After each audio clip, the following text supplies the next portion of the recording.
ये चैप्टर चल रहा था बेटा जी, chapter 2 forms of business organisation. दो तरीके की फॉर्म्स होती हैं, आपको याद होगा। वैसे तो मुझे आगे बढ़ना है, बट एक जरा सी बातें सुन लो। प्राइवेट इंटरप्राइजेस जो प्रॉफिट के लिए काम करती है, और पब्लिक इंटरप्राइजेस जो सोशल वेलफेयर के लिए काम करती है। और पब्लिक इंटरप्राइजेस के बारे में चैप्टर 3 है। फिलहाल हम कौन सी इंटरप्राइजेस के बारे में बात कर रहे हैं? Private enterprises. और प्राइवेट इंटरप्राइजेस में फॉर्म्स ऑफ ओनरशिप, वर्ड याद करो, फॉर्म्स ऑफ ओनरशिप, यही हमारा चैप्टर है, forms of business organisation. Forms of ownership कितने तरीके की होती हैं? 5। हमें पांचों फॉर्म्स पढ़नी है। सबसे पहली फॉर्म सोल प्रोप्राइटर, दूसरी फॉर्म पार्टनरशिप, तीसरी फॉर्म एचयूएफ, चौथी फॉर्म कंपनी और पांचवी फॉर्म कोऑपरेटिव सोसाइटी। इसमें से कौन कौन सी फॉर्म्स आपने पढ़ ली, जिसके बारे में आपने पूरा पढ़ लिया, मैरिज डीमैरिज वगैरह सब कुछ? आपने सोल प्रोप्राइटर पढ़ लिया और पार्टनरशिप पढ़ लिया। ये दोनों टॉपिक्स आपने पूरे पूरे पढ़ लिए। और इसके लिए हमने कितने बेसिस तैयार करे थे? 7। इन्हीं के मैरिट्स और डीमेरिट्स याद करने के लिए हमने कितने बेसिस रेडी करे थे बेटा जी? 7। आई होप आपको वो 7 बेसिस याद है। हम ऐसे में एक बार रिकॉल कर लेते हैं। सबसे पहला बेसिस हमने याद किया था फॉर्मेशन। अभी 2 और पढ़ने हैं ना, 3 और पढ़ने हैं, पार्टनरशिप भी, कंपनी भी और कोऑपरेटिव सोसाइटी भी। एक बेसिस याद किया था फॉर्मेशन, या तो इजी होगी या फिर कॉम्प्लेक्स होगी। अगला याद है कुछ? क्या था नेक्स्ट? मेरे ख्याल से मेकिंग, हाँ, डिसीजन मेकिंग भी था। डिसीजन मेकिंग या तो क्विक होगी या डिले होगी। फिर एक हमने याद किया था कंटिन्यूटी। आफ्टर दैट या तो बिजनेस पॉसिबल होगा या फिर बिजनेस पॉसिबल नहीं होगा। एक हमने याद किया था capital, limited unlimited. Managerial skills, किसके पास ज्यादा हाईटेक स्टाफ होगा। फिर 6 याद किया था लायबिलिटी। और लायबिलिटी बहुत इंटरेस्टिंग था। लायबिलिटी बहुत इंटरेस्टिंग भी था और आपके लिए लायबिलिटी नया भी था, क्योंकि आपने ये सीखा था कि अगर लायबिलिटी लिमिटेड होती है तो इसका मतलब है कि अगर कंपनी को लॉस हो जाता है तो सिर्फ बिजनेस के एसेट्स जाएंगे, पर्सनल एसेट्स नहीं जाएंगे। पर अगर लायबिलिटी अनलिमिटेड होती है तो लॉस को कंपनसेट करने में, ड्यूज को कंपनसेट करने में पर्सनल एसेट्स भी जाएंगे और हमारे बिजनेस एसेट्स भी जाएंगे। और एक बेसिस हमने और ऐड ऑन किया था, दैट इज कॉन्फ्लिक्ट्स। कब कॉन्फ्लिक्ट होते हैं और किस केस में कॉन्फ्लिक्ट अराइज होते हैं और किस केस में कॉन्फ्लिक्ट अराइज नहीं होते हैं। उसके बाद हमने,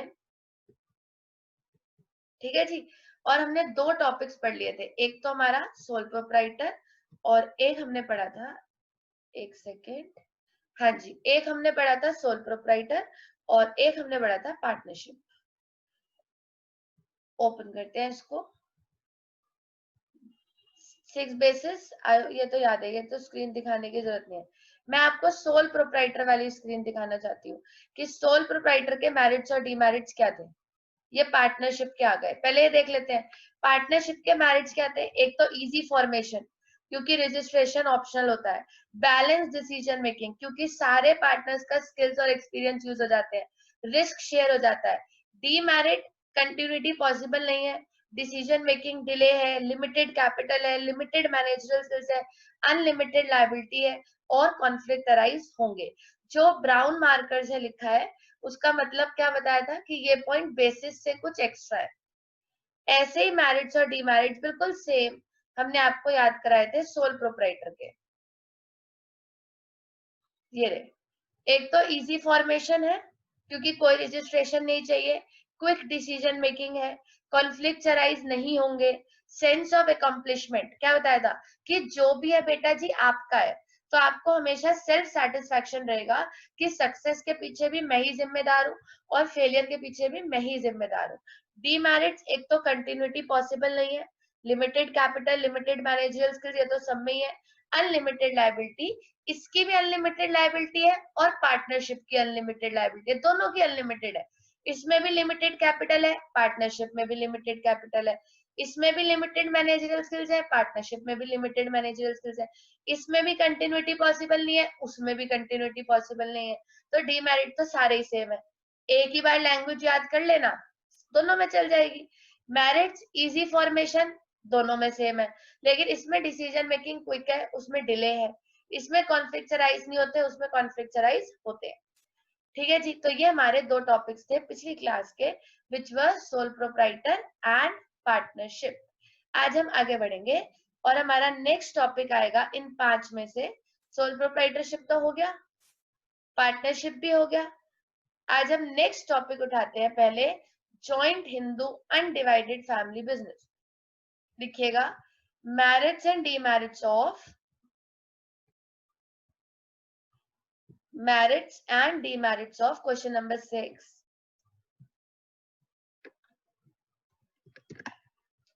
Merits and demerits of HUF. अच्छा, इतना बड़ा नाम है उसका, joint Hindu undivided family business, उसको शॉर्ट में HUF बोलते हैं। HUF मतलब Hindu undivided family business, Hindu undivided family business. Done. क्या नाम है इसका भाई? Hindu undivided family business. Joint word की जरूरत नहीं है, और शॉर्ट में इसको क्या बोला जाता है? HUF।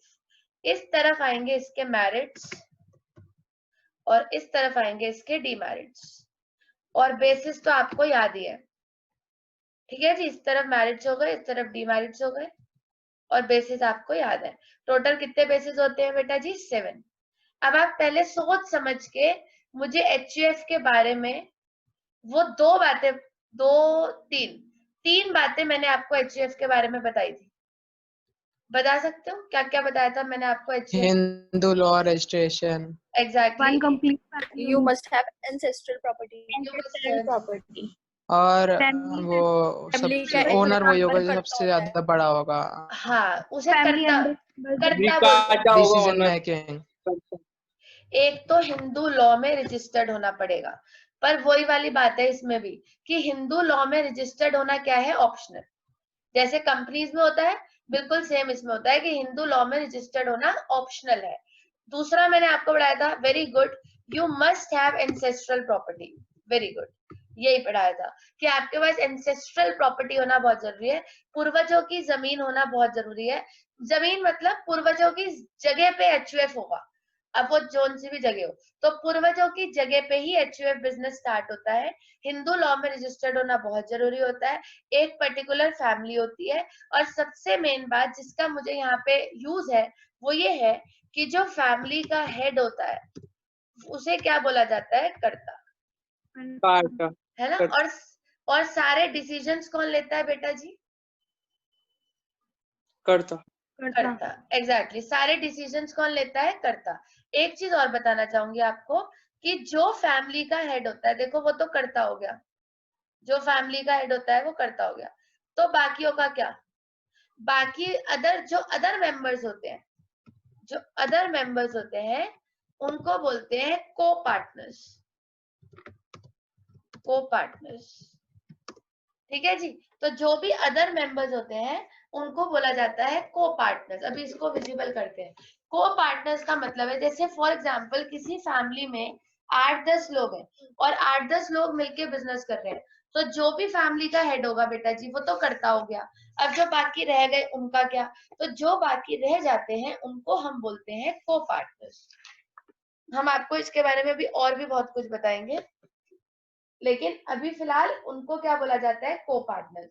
और अगर बेटा जी कर्ता की डेथ हो गई, तो भी मैंने आपको एक बात बताई थी, अगर कर्ता की डेथ हो गई तो जो भी नेक्स्ट एल्डर मेंबर होगा वो कर्ता बन जाएगा।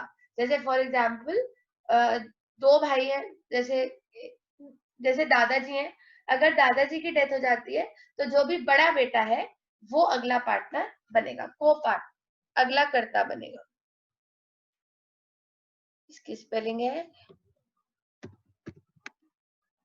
को पार्टनर्स, यानी कि जो हेड है वो तो करता हो गया, और जो बाकी अदर मेंबर्स हैं दैट इज को पार्टनर्स। ठीक है जी, बड़े आगे मैरिट्स और डीमैरिट्स की तरफ। इजी है, ज्यादा टफ कुछ नहीं है।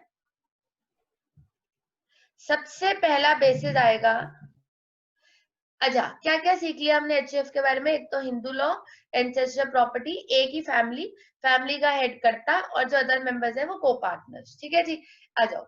सबसे पहले मैरिट में बताओ। सबसे पहला मैरिट है फॉर्मेशन। कैसी फॉर्मेशन होती है एचयूएफ में? इजी। चलो एक आंसर है इजी, बाकी? इजी, अरे इजी क्यों होती है? 2 मेंबर होने चाहिए। फैमिली है पूरी। क्योंकि Decide चॉइस होती है करो। रजिस्ट्रेशन के लिए। हाँ, क्योंकि रजिस्ट्रेशन के लिए क्या होती है? चॉइस होती है, तो फॉर्मेशन काफी इजी होती है। अच्छा जी, अच्छा पहले ओरली डिस्कस करते हैं। डिसीजन मेकिंग,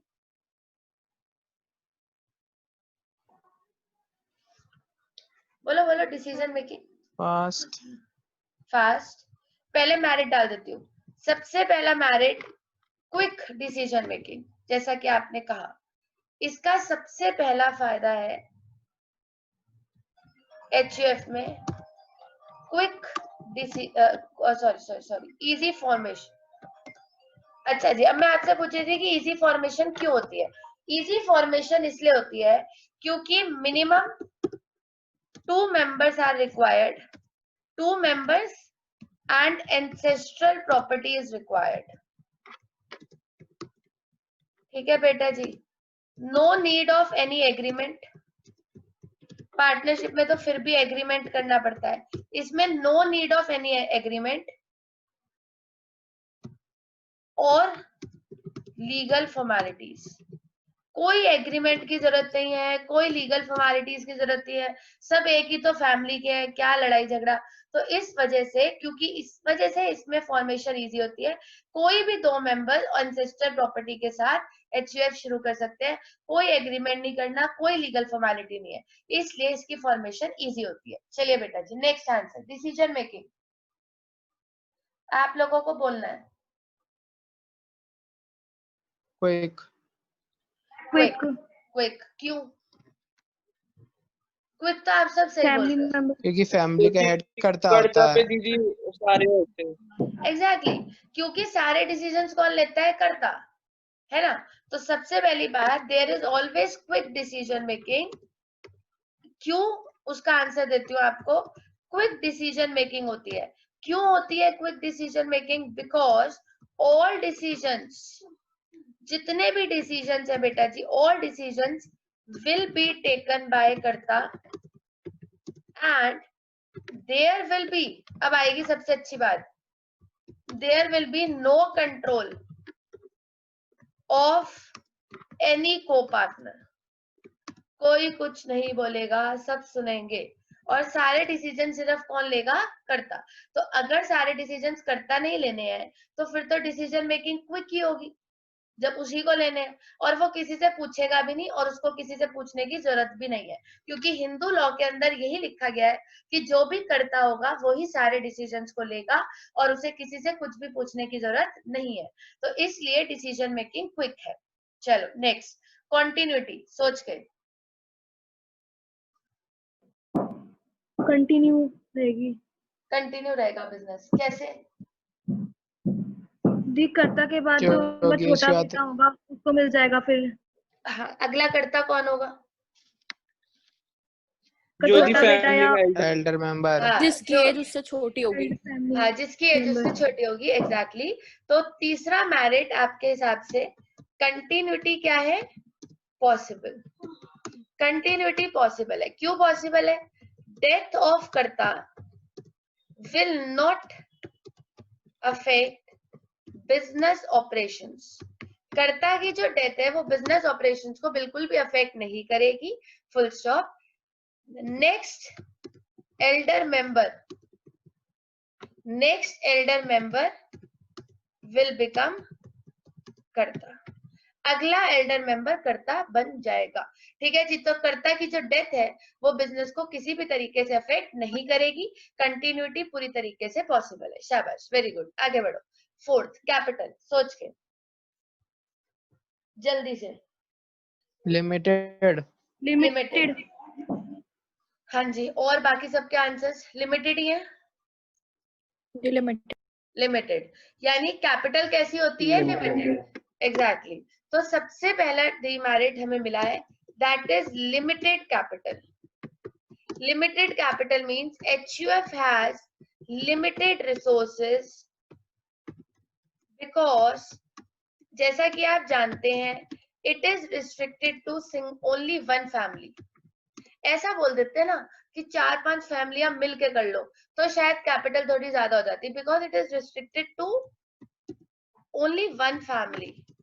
और एक फैमिली कितना पैसा लगा देगी? And it's ancestor property. और पूर्वजों के पास भी कितना पैसा होगा? डन। अब हर एक के पूर्वज अंबानी की तरह तो नहीं होते हैं।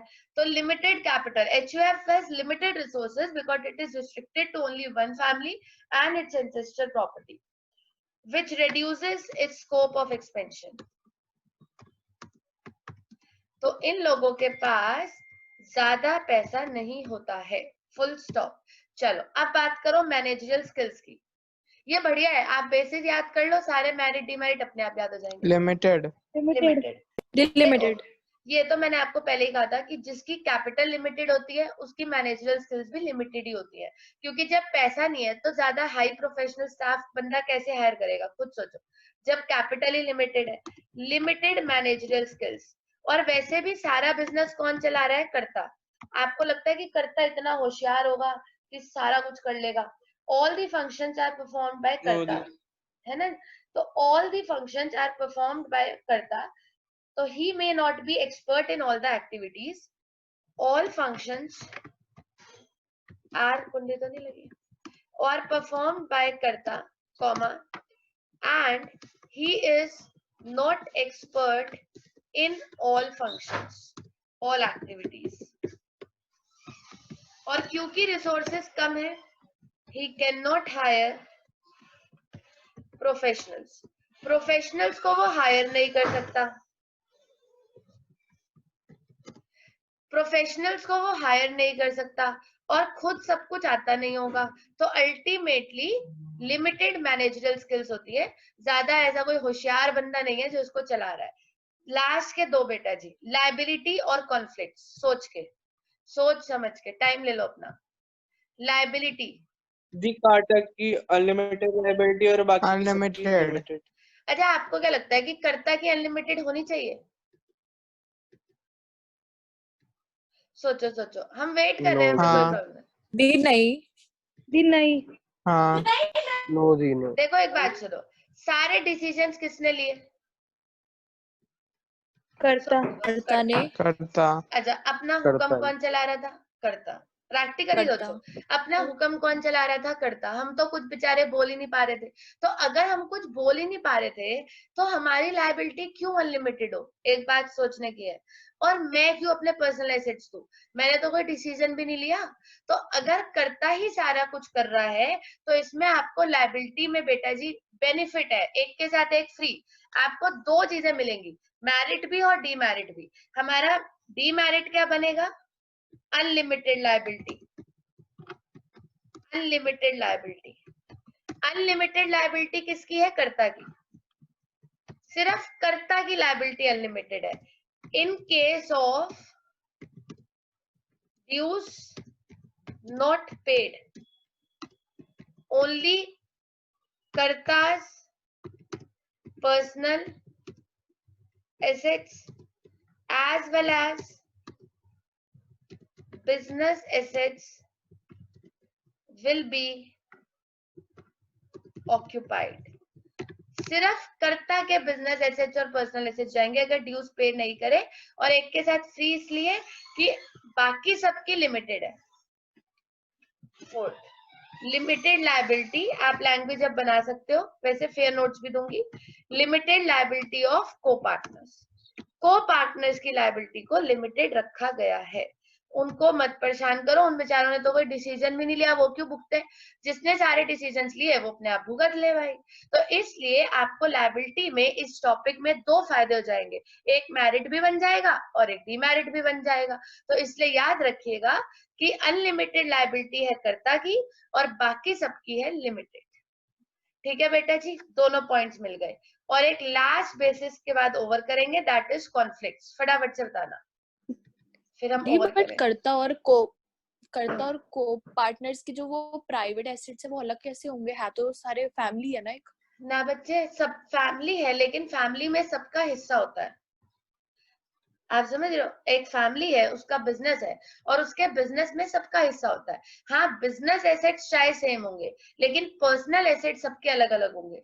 जैसे फॉर एग्जाम्पल, बड़े भैया की गाड़ी अलग है, छोटे भैया की गाड़ी अलग है ना, उन्होंने अपने अपने पैसों से ले रखी है। अब करता बड़े भैया है, तो बड़े भैया की गाड़ी को लो ना पर्सनल एसेट्स में, अनलिमिटेड लायबिलिटी में। जो छोटे भाई की गाड़ी है, उसको कोर्ट कुछ नहीं कहेगा, क्योंकि उसकी लायबिलिटी लिमिटेड है। उसके सिर्फ वही एसेट्स लिए जाएंगे जो बिजनेस वाले हैं, और बिजनेस वाले तो दोनों के कॉमन ही होंगे। लेकिन कर्ता के पर्सनल एसेट्स जो उसने अपने नाम पे खरीदे हुए हैं, वो भी ले लिए जाएंगे, जबकि बाकी सारे मेंबर्स के जो अपने नाम पे एसेट्स खरीदे हुए हैं, वो नहीं लिए जाएंगे। बट जैसे दी सन आप बड़े और छोटे उनकी कह रही हो, अगर जैसे कोई फादर है, वो अपने मरने से पहले उसने अपनी प्रॉपर्टी डिवाइडेड नहीं की, बच्चों के नाम पे नहीं दी, उसकी सारी प्रॉपर्टी उसके नाम पर है, मरने के बाद वो करेगा। बट अगर उसके साथ कुछ ऐसा केस होता है तो फिर तो सारी प्रॉपर्टी चली जाएगी। हाँ, बच्चों की तो सारी प्रॉपर्टी चली जाएगी अगर उसने बच्चों के नाम नहीं करी। लेकिन अगर बच्चों के नाम कोई पर्सनल एसेट है, तो वो नहीं जाएगा। हाँ, बिल्कुल चली जाएगी। लेकिन अगर बच्चों के नाम कोई पर्सनल एसेट है, तो वो नहीं जाएगा। तो इसलिए लोग जब बिजनेस करते हैं, तो बेटा जी ये सारी चीजें, अच्छा मैं आपको ये सारी चीजें क्यों बढ़ा रही हूँ, कि जब भी आप लाइफ में आगे चल के फैमिली बिजनेस करो, तो याद रखना, अगर आप एल्डर मेंबर हो और आप करता हो, और आपने अपने बच्चों के नाम कुछ नहीं किया, और आप इंसॉल्वेंट हो जाते हो, तो सब चला जाएगा। इसलिए लोग अपने बच्चों के नाम पे, अपनी वाइफ के नाम पे, अपने हर फैमिली मेंबर के नाम पे कुछ कुछ करते हैं, कि जब मैं डूबूं तो ऐसा ना हो कि सभी खत्म हो जाए। तो इसलिए फैमिली बिजनेस में अगर मैं सब कुछ अपने नाम पे रखूंगी और मैं करता हूँ, तो पूरा ही चला जाएगा, फिर सब स्टोरी खत्म हो जाएगी। लेकिन अगर मेरे को पार्टनर्स के नाम पे कुछ है, तो उसको मैं बचा सकती हूँ। क्लियर है? क्योंकि को पार्टनर्स की लायबिलिटीज लिमिटेड होती है बेटा जी, और कर्ता की लायबिलिटी अनलिमिटेड होती है। और कुछ पूछेंगे? और बेटा जी जो भी एचयूएफ होगा, जैसे मान लो एचयूएफ का नाम है, जैसे मैं आपको एक नाम बता देती हूँ, जैसे मान लो हिंदू अनडिवाइडेड फैमिली का कोई बिजनेस चल रहा है, दैट इज अरोड़ाज एंड कंपनी। अब एक बात बताओ, एचयूएफ में फर्म का नाम क्या है बाबू? अरोड़ाज एंड कंपनी। अब ध्यान से सुनो, मान लो अरोड़ाज एंड कंपनी नाम है, और अरोड़ाज एंड कंपनी का जो करता है, उसका नाम है राजेश अरोड़ा। ठीक है जी, राजेश अरोड़ा इज करता। अब ध्यान से सुनना क्या होगा, अगर एचयूएफ अपने डेब्ट्स को पे नहीं कर पाता है, अगर एचयूएफ अपने डेब्ट्स को पे नहीं कर पाता है, तो जितने भी एसेट्स अरोड़ा एंड कंपनी के नाम पे हैं, वो सारे तो जाएंगे। इसमें तो मुझे बताने की कोई बात ही नहीं है। ठीक है जी, जितने भी एसेट्स अरोड़ा एंड कंपनी के नाम पे हैं, वो सारे कोर्ट के पास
अकाउंट से बहुत जल्दी पता चल जाएगा, बहुत आसानी से, क्योंकि अकाउंट्स में तो सारी ट्रांजैक्शन आती है।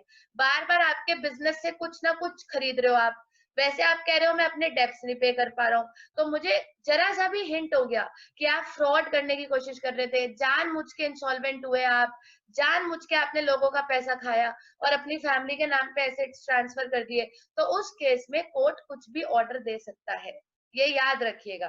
तो ये बोला है मैंने कि कर्ता की अनलिमिटेड है, बाकी सबकी लिमिटेड है, अगर आप अच्छे से चलोगे। अगर आप फ्रॉड करने की कोशिश करोगे तो फिर तो कोर्ट अपना डिसीजन लेगा ही बेटा जी, कोई तो बचाएगा ना। चलो लास्ट है कॉन्फ्लिक्ट्स, चलो बी क्विक। अराइज होंगे कि नहीं होंगे? अराइज होंगे।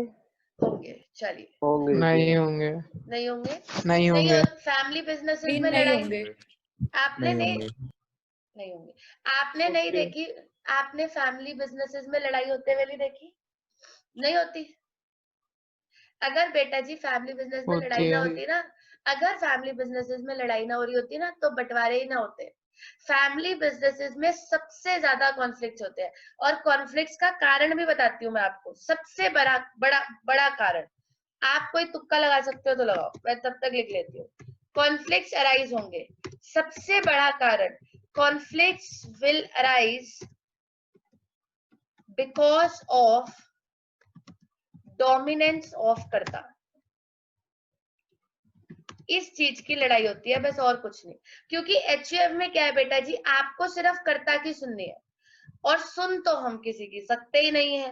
तो जब हमें ऐसा होता है कि कर्ता की सुननी है, कर्ता ही सारे डिसीजन लेगा, तो ऑटोमेटिकली लड़ाई होनी स्टार्ट हो जाती है। ड्यू टू डोमिनेंस ऑफ कर्ता कॉन्फ्लिक्ट्स अराइज होते हैं, और एचयूएफ में सबसे ज्यादा कॉन्फ्लिक्ट्स अराइज होते हैं, और फिर फैमिलीज के बंटवारे हो जाते हैं, जैसा कि आप जानते हैं। तो what are the merits and demerits of HUF? Easy formation है, क्योंकि कोई एग्रीमेंट नहीं है, कोई लीगल फॉर्मेलिटीज नहीं है। क्विक डिसीजन मेकिंग, क्योंकि सारे डिसीजंस करता लेगा। कंटिन्यूटी पॉसिबल, क्योंकि next Elder member will be करता। को पार्टनर्स की लायबिलिटी लिमिटेड है, बट कर्ता की अनलिमिटेड है। Limited managerial skills, limited capital, और कॉन्फ्लिक्ट्स तो बच्चे 110% अराइज होंगे, क्योंकि एक फैमिली में लड़ाई झगड़ा तो होता ही होता है, और वैसे भी सारी पावर्स कर्ता के पास है, तो और ज्यादा लड़ाई झगड़ा है। और लड़ाई झगड़ा है ही इस बात का कि सारी पावर कर्ता के पास क्यों है, तो इसलिए लड़ाई झगड़े फैमिली बिजनेसेस में होते हैं, बहुत आम बात है। आप इसे नोट करिए, और कुछ पूछना है तो पूछिए, बी क्विक। और हम चलेंगे 7th क्वेश्चन पे, marriage and demerits of company. हमारा सोल प्रोप्राइटर हो गया, पार्टनरशिप हो गया, एचयूएफ हो गया, अब कंपनी। बहुत इंपॉर्टेंट क्वेश्चन है ये, 4 नंबर का आएगा आपके पेपर में, कोई सा भी एक, कोई सा भी पूछ लेंगे वो। कैसे पूछेंगे वो भी बताऊंगी, पहले कंपनी पढ़ा लो। और अभी कोऑपरेटिव सोसाइटी भी है। कुछ भी पूछना चाहते हो तो आप पूछ सकते हो।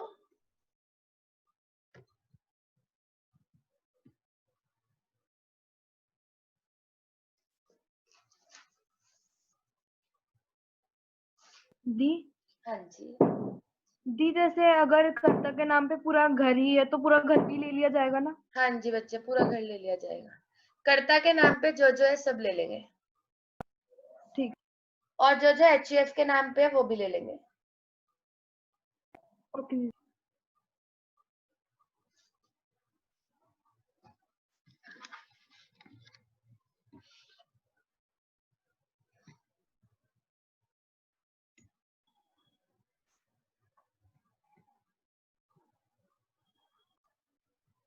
Marriage and demerits of company, ठीक है बेटा जी, आई गेस नोट हो चुका होगा वो वाला। तो marriage and demerits of company. अच्छा जी, कोऑपरेटिव सोसाइटी थोड़ा सा अलग है, तो हम कंपनी की बात करेंगे, और उन्हीं 7 बेसिस पे करेंगे जिस पे हमने पार्टनरशिप की बात करी है। कंपनी के बारे में मैंने आपको क्या क्या बताया था, थोड़े बहुत पे मैंने आपको ये बताया था कि एक तो companies act, exactly companies act अभी अभी आया है थोड़ा टाइम पहले, 2013, उसके अंदर रजिस्टर्ड होना पड़ता है। आया है मतलब, अरे ये क्यों बोल रही हूँ कि अभी अभी आया है, क्योंकि हमारे लॉ में ना जल्दी से कुछ अमेंडमेंट नहीं होता है, सालों साल चलता रहता है 50-50 100 साल चलता रहता है। तो 2013 तो बहुत जल्दी है, अभी आया है, तो 2013 अभी आया है ये, इसके बाद अब पता नहीं 50-60 साल बाद ही बनेगा दोबारा, क्योंकि अभी भी जो बना है वो 1956 के बाद बना है। 1856 सॉरी, कंपनीज एक्ट 1856 हुआ करता था। अब आप सोचो 1856 के बाद बना है 2013 में, तो इसलिए हम ये बोल रहे हैं कि अभी अभी आया है और अभी अभी पूरा फ्रेश बन के आया है, पूरा अमेंडेड होके कंपनीज एक्ट 2013। इससे पहले होता था कंपनीज एक्ट 1856 और 1956 और उनमें बहुत सारी चीजें अलग होती थी, अब बहुत सारी चीजें अलग है। ओनर्स लिमिटेड हाँ जी, ओनर्स भी लिमिटेड मतलब अनलिमिटेड हो गए हैं, तो बहुत सारी नई नई चीजें आई है कंपनीज एक्ट 2013 में। What are the merits and demerits of company, अगर हम बात करें, हाँ ये पॉइंट आप बिल्कुल सही कह रहे हो कि owners unlimited, complex formation, owners unlimited होते हैं, बिल्कुल सही बात है, इसके ओनर्स अनलिमिटेड होते हैं। और बेटा जी इसका ओनर ना कोई भी बन सकता है, कोई भी मतलब जैसे रिलायंस एक कंपनी है, मैं भी रिलायंस की ओनर बन सकती हूँ अगर मैं रिलायंस में पैसा लगा दूं। पैसा लगता है शेयर बाजार में, आप सबने सुना होगा, शेयर बाजार में आप किसी भी कंपनी पे पैसा लगा सकते हो, तो दीदी हम उसके ओनर कहलाएंगे? हाँ जी बच्चे, आप उसके ओनर कहलाएंगे। अगर आप किसी भी कंपनी में पैसा लगाते हो तो आप उसके ओनर कहलाओगे, इसमें कुछ गलत नहीं बोल रही हूँ, आप सच में ओनर ही कहलाओगे। अगर आप किसी भी कंपनी में पैसा लगाते हो शेयर बाजार में, तो आप उस कंपनी के शेयर होल्डर, ओनर ही कहलाते हो। तो इसलिए कोई भी कंपनी का ओनर बन सकता है। अब हम आते हैं अपने 7 बेसिस पर, जल्दी से, एक सेकेंड। बेसिकली क्या है, मैरिज और डीमैरिज, ठीक है जी, हो गई अब तो जगह। बताओ सबसे पहला बेसिस था फॉर्मेशन, अब आप शुरू करो, बताइए। Complex formation, complex. अच्छा अगर मैं देखूं कि अब तक मैंने आपको 3 पढ़ाए, किसी में भी कॉम्प्लेक्स नहीं थी, अब ये ना बिल्कुल उनकी उल्टी चलेगी, इसकी कहानी उनसे उल्टी है। कॉम्प्लेक्स फॉर्मेशन, कॉम्प्लेक्स फॉर्मेशन इसलिए बिकॉज रजिस्ट्रेशन अंडर, मैरिड थोड़ा ना हुआ है, सॉरी, ठीक है जी, because registration under companies act 2013, registration under companies act 2013 is compulsory. और बेटा जी एक चीज तो मैं आपको आज ही बता देती हूँ, हमारा इस चैप्टर का सबसे इंपॉर्टेंट टॉपिक है फॉर्मेशन ऑफ कंपनी, सबसे इंपॉर्टेंट। उसे पढ़ाने में 2 दिन लग जाते हैं, पढ़ाने में 2 दिन लगते हैं, तो सोचो करने में कितने दिन लगते होंगे कि कंपनी कैसे बनती है। Complex formation because registration under companies act is compulsory and it requires lot of time and efforts and सबसे बड़ी चीज जो किसी को से नहीं होती है, दैट इज डॉक्यूमेंट्स। बहुत चीजें मांगते हैं, ये लेके आओ, वो लेके आओ, बहुत टाइम लगता है और बहुत पैसा लगाना पड़ता है, बहुत डॉक्यूमेंट देने पड़ते हैं ऑफिसेज में, तब जाके कहीं कंपनी रजिस्टर्ड होती है। क्योंकि बेटा जी फ्रॉड के चांसेस कंपनी में सबसे ज्यादा होते हैं, आप समझ सकते हो प्रैक्टिकली, फ्रॉड के चांसेस कंपनियों में सबसे ज्यादा होते हैं, क्योंकि कोई भी पैसा लगाएगा। अब कोई भी पैसा लगाएगा के लिए पहले कंपनीज एक्ट वालों को पूरी तसल्ली करनी पड़ती है कि कंपनी सही तो है ना। कल को मान लो पब्लिक उनके ऑफिस में पहुंच गई कि जी आपने एक ऐसी कंपनी रजिस्टर्ड कर दी, ये तो फ्रॉड है। तो इसलिए कंपनियों में काफी सारे फ्रॉड होते हैं, इसलिए इसका फॉर्मेशन थोड़ा सा कॉम्प्लेक्स रखा गया है। आगे बढ़े, डिसीजन मेकिंग, कॉम्प्लेक्स बोलिए, कॉम्प्लेक्स नहीं था बाबू, डिसीजन मेकिंग में था क्विक या delay, time taking, time taken होगा, डिलेड, टाइम टेकिंग होगा, इट्स डिले। तो डिसीजन मेकिंग में यूजुअली डिले लगता है, आप बता सकते हैं क्यों? बहुत सारे ओनर है, मेंबर्स बहुत सारे हैं, किस किस से पूछोगे यार। और बेटा जी क्या होता है, इनकी ना मीटिंग्स होती हैं, और क्या होता है जैसे इतने सारे मेंबर्स हैं, तो हर डिसीजन के लिए तो सारे मेंबर्स आ नहीं सकते, तो आपने पिक्चरों में या फिर क्या बोलते हैं सीरियल्स में सुना होगा कि कुछ मेंबर्स को ना इलेक्शन करके बोर्ड ऑफ डायरेक्टर्स बना देते हैं, आप सबने सुना होगा, टीवी वीवी में आपने सुना होगा। तो इतने सारे ओनर्स होते हैं। अब जैसे फॉर एग्जांपल अगर मैं रिलायंस में पैसा लगाती हूँ तो मैं भी रिलायंस की ओनर हूँ, तो क्या रिलायंस मुझे अपने हर डिसीजन में बुलाएगा? बिल्कुल भी नहीं बुलाएगा, और कौन। तो इसलिए क्या किया जाता है, जो बड़े बड़े ओनर होते हैं ना, जिन्होंने बहुत करोड़ों रुपए लगा रखा है, सिर्फ उन्हें बुलाया जाता है। उनका एक बोर्ड ऑफ डायरेक्टर्स की टीम होती है, ओनर मैं भी हूँ लेकिन हाँ वो मुझे पूछेंगे नहीं, क्योंकि मैंने लगाया है 1-2 लाख रुपए। वो उन्हें पूछेंगे जिन्होंने 50-50, 100-100 करोड़ रुपए लगा रखा है रिलायंस पे। उन लोगों को बोर्ड ऑफ डायरेक्टर्स में शामिल किया जाता है। वो लोग मिलकर डिसीजंस लेते हैं। बेटा जी काफी सारी मीटिंग्स होती हैं, बहुत सारी ओपिनियंस होते हैं, तो इसलिए टाइम थोड़ा सा ज्यादा लगता है। इसलिए डिले इन डिसीजंस, डिसीजंस में अक्सर डिले रहता है। और डिले इन डिसीजंस क्यों रहता है? क्योंकि important decisions board of directors लेंगे जनरल मीटिंग्स में, और जनरल मीटिंग्स को होने में टाइम लगता है। ठीक है जी, because decisions are taken by board of directors with different opinions. हर एक का ओपिनियन डिफरेंट होता है और इसलिए डिसीजन लेने में थोड़ा सा टाइम ज्यादा लगता है। चलो, थर्ड बेसिस था हमारा कॉन्टिन्यूटी। चलिए सोचिए सोचिए, बी क्विक। कॉन्टिन्यूटी कहाँ गए सब? हाँ यही है ना, बोलिए। कॉन्टिन्यूटी है कि नहीं है? Possible possible. पॉसिबल। ठीक है जी, किसी की डेथ हो जाए, इतने मेंबर है, मैंने आपको क्या पढ़ाया? कंटिन्यूटी में, सॉरी, कंपनी में अनलिमिटेड ओनर होते हैं, अनलिमिटेड। कोई मरे, कोई रिटायर हो जाए, कुछ हो जाए, हमें क्या, कोई इंसॉल्वेंट हो गया, कोई फर्क नहीं पड़ता। कंपनी तो बेटा जी चलती रहती है, कंपनी कभी बंद नहीं होती। आज सब यहाँ रहते हो, आज सबने वेव सिनेमाज जाते हो। वेव सिनेमाज के दोनों ओनर्स जिंदा नहीं है ना? ना पोंटी चड्डा जिंदा है, ना उनके ब्रदर जिंदा है। यानी कि after the death of Ponty Chadha and his brother तब भी कंपनी चल रही है। आज सोचो कि वेव सिनेमास को कौन चला रहा है? क्योंकि सिर्फ वो ओनर नहीं थे, और भी ओनर थे।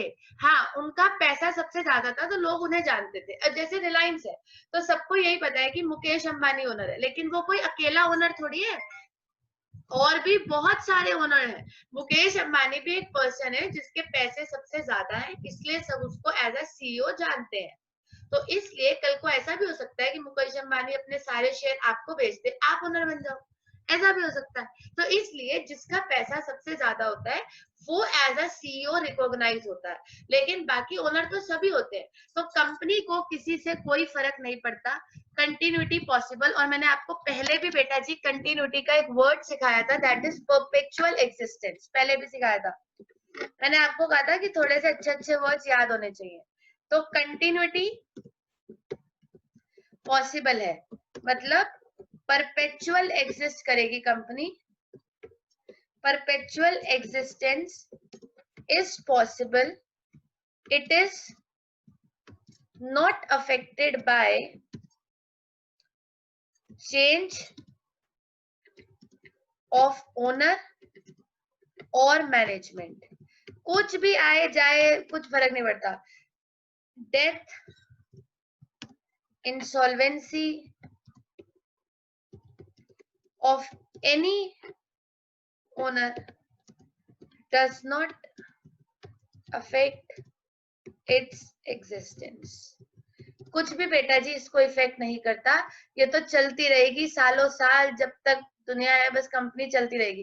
कंपनी तभी खत्म होती है जब कंपनी खुद डूब जाती है, वो अलग बात है। लेकिन इसके अलावा कंटिन्यूटी पॉसिबल रहती है, परपेचुअल एग्जिस्टेंस इज पॉसिबल, किसी भी चीज से कंपनी अफेक्ट नहीं होती है। सोच समझ के बताएंगे। कैपिटल और मैनेजरियल स्किल्स, क्योंकि दोनों एक साथ चलते हैं। अनलिमिटेड। अनलिमिटेड। बड़ी देर के बाद आया है अनलिमिटेड। अभी तक सारे टॉपिक्स में क्या चल रहा था? Limited limited limited. और बड़ी देर के बाद आया है कि कंपनी के केस में अनलिमिटेड कैपिटल होती है। Unlimited capital, unlimited capital means they have huge resources, huge resources, because number of investors are not restricted.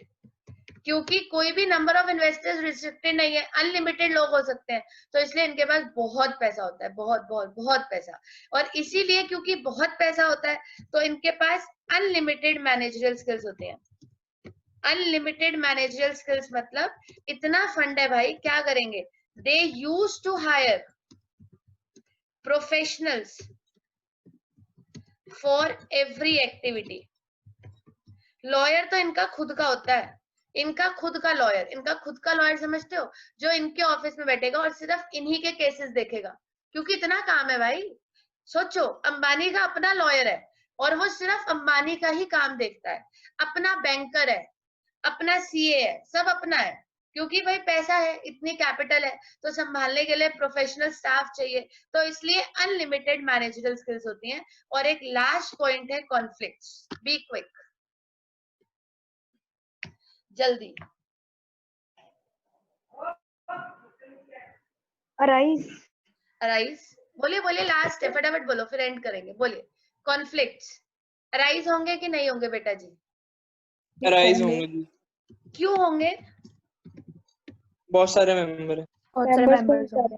आप ना एक लाइन याद करो, because every member has different interest and opinion, क्योंकि हर ऐसे जैसे आप बोल रहे हो, आप बिल्कुल सही बोल रहे हो, बहुत सारे मेंबर है, लेकिन आपको ये बोलना है कि बहुत सारे मेंबर्स का अपना अपना इंटरेस्ट है और अपना अपना ओपिनियन है, तो इसलिए लड़ाई झगड़ा होता है, कॉन्फ्लिक्ट्स यूजुअली अराइजेस। तो दैट्स इट, मैरिज हो गए, continuity possible, unlimited capital, liability unlimited रहता मैनेजर्स, है। लायबिलिटी रहता है। लायबिलिटी बताओ, लिमिटेड या अनलिमिटेड? लिमिटेड। अच्छा एक चीज सोचो, मान लो मैंने रिलायंस में आज बैठे बैठे शेयर बाजार में ना, ऐसे लोग बच्चे होते हैं, जैसे आप भी जब 12th के बाद जाओगे, आपका 12th में ना एक चैप्टर है शेयर बाजार, तो जब बच्चा उसको पढ़ता है तो उसे बड़ा इंटरेस्ट आता है कि मैं भी शेयर बाजार में पैसा लगाऊं, फिर बच्चे लगा देते हैं 2,000 रुपए, 4,000 रुपए, 10,000 रुपए लगा दिए। अब अगर मैंने रिलायंस पे, किसी भी कंपनी में, we are not talking only about Reliance, अगर किसी भी कंपनी में मैंने 8-10 हजार रुपए लगा दिए और कंपनी डूब गई, तो वो मेरे पर्सनल एसेट्स भी ले जाएंगे? आ जाओ, आपने 10,000 रुपए लगाए हैं, आपके सारे पर्सनल एसेट्स जाएंगे, No, ऐसा होगा? नहीं, ऑफ कोर्स नहीं होगा। अगर ऐसा होगा बच्चे, तो कंपनी में कोई पैसा ही नहीं लगाएगा। लिमिटेड। तो इसलिए कंपनी में सबकी लायबिलिटी लिमिटेड होती है, सबकी लिमिटेड होती है, अंबानी की भी लिमिटेड लायबिलिटी है। अगर कल को रिलायंस डूब गया, तो वो कहेगा कि भाई ले लो जो जो रिलायंस के नाम पे है, मुझे नहीं पता, तो अंबानी तब भी रईस रहेगा, क्योंकि उसके नाम पे भी तो बहुत कुछ है, सब कुछ रिलायंस के नाम पे थोड़ी है। सोचो 2 मिनट के लिए, अब जैसे विजय माल्या इतना बड़ा फ्रॉड करके गया, फिर भी वो फॉरेन में मजे कर रहा है, नीरव मोदी इतना बड़ा फ्रॉड करके गया, वो भी मजे कर रहा है, क्योंकि उनके जो बिजनेस एसेट्स थे वो ले लिए, पर्सनल एसेट्स पे अभी भी केस चल रहा है, और इंडिया में तो केस चलते ही रहते हैं सालों साल, और केस भी इसलिए चल रहा है क्योंकि कोर्ट को ऐसा लगता है कि उन्होंने फ्रॉड किया है। अदरवाइज यूजुअली कंपनी के केस में लिमिटेड लायबिलिटी होती है, सिर्फ बिजनेस एसेट्स जाएंगे, पर्सनल एसेट्स नहीं जाएंगे। एवरी मेंबर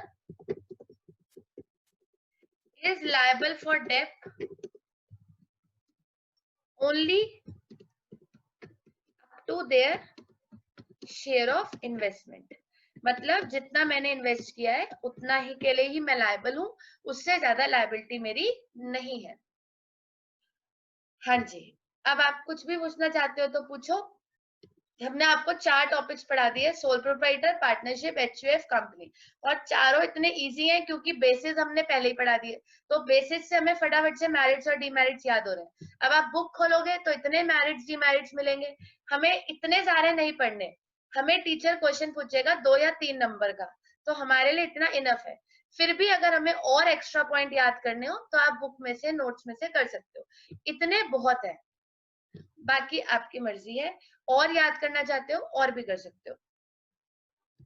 इसमें कोई डाउट है तो बताइए, नहीं तो नेक्स्ट क्लास में कोऑपरेटिव सोसाइटी पढ़ेंगे, जो अभी तक आपने बिल्कुल भी नहीं पढ़ा।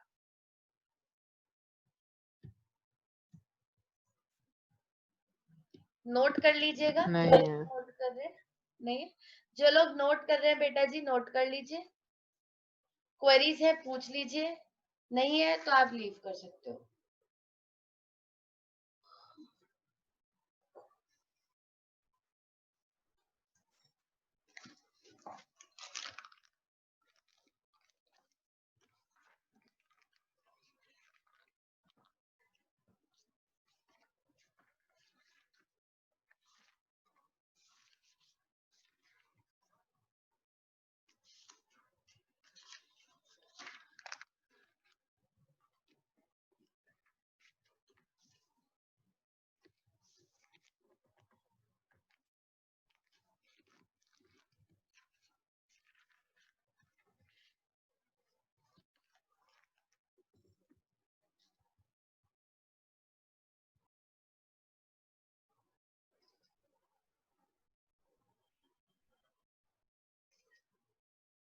ये बिजनेस एसेट्स तो वैसे सारे चले जाएंगे ना कंपनी के।